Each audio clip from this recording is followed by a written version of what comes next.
নমস্কার, অপর্ণা টেস্টি ওয়ার্ল্ডে আমার সকল বন্ধুদের অনেক অনেক স্বাগত দিয়ে শুরু করছি আজকে ছোট্ট একটা রেসিপি, চায়ের রেসিপি।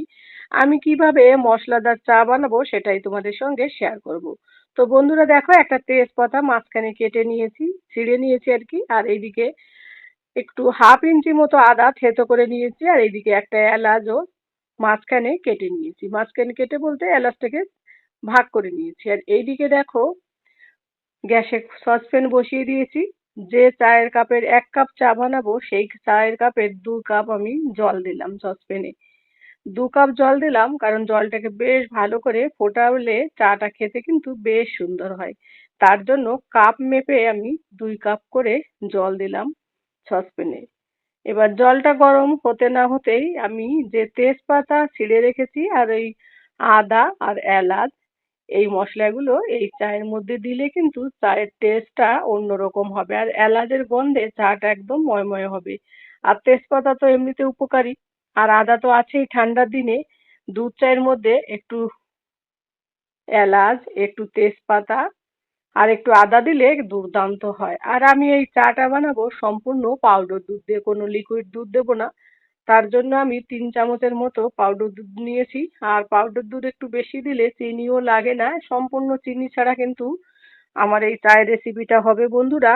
দুর্দান্ত লাগে। যারা চায় প্রেমী বলো, চা লাভার বলো, তাদের কাছে কিন্তু একটা অন্যরকম বিষয় হবে। যারা চা খেতে ভালোবাসো, আমি তো চা খেতে প্রচুর ভালোবাসি।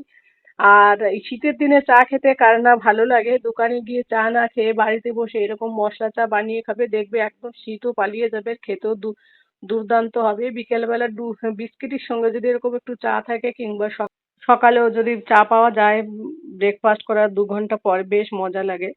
তো তোমাদের সঙ্গে কথা বলতে বলতে দুধটা বেশ ভালো করে উবাল উবাল দিলাম, মানে দুধটা জাল হলো। তারপর আমি চায়ের পাতা দিলাম পরিমাণ মতো।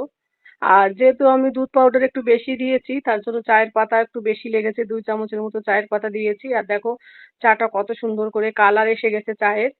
আর চায়ের থেকে একটা বেশ সুন্দর গন্ধ বেরিয়েছে, যেহেতু এলাচ দিয়েছি, তেজপাতা দিয়েছি, আর আর আদা তো শরীরের পক্ষে খুবই উপকারী। তো সব মিলে ভীষণ সুন্দর চায়ের একটা গন্ধ বেরিয়েছে। আর বেশ সুন্দর খেতেও লাগে। যারা আমার মতো চা পাগল তাদের তো আরো বেশ মজা লাগবে। তো দেখো চায়ের মানে কালারটা কত সুন্দর এসেছে, দুর্দান্ত কালার এসছে। আমি কিন্তু কোনো চিনি বা গুড় এর মধ্যে ব্যবহার করিনি, যেহেতু দুধের পাউডারটা একটু বেশি দিয়েছি, ওই কারণে আমি আর ওইসব দিইনি। তো ভালো করে চাটাকে একটু উবাল নিচ্ছি, মানে বারবার করে এইভাবে।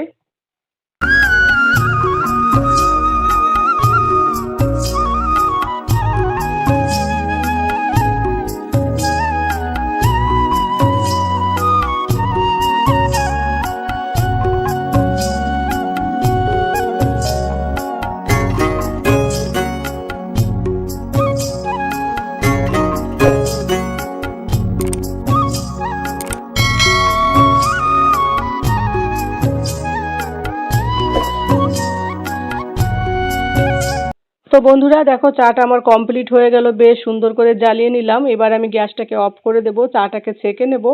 আর পুরো ২ কাপ জল দিয়ে কিন্তু আমি ১ কাপ চা বানিয়েছি।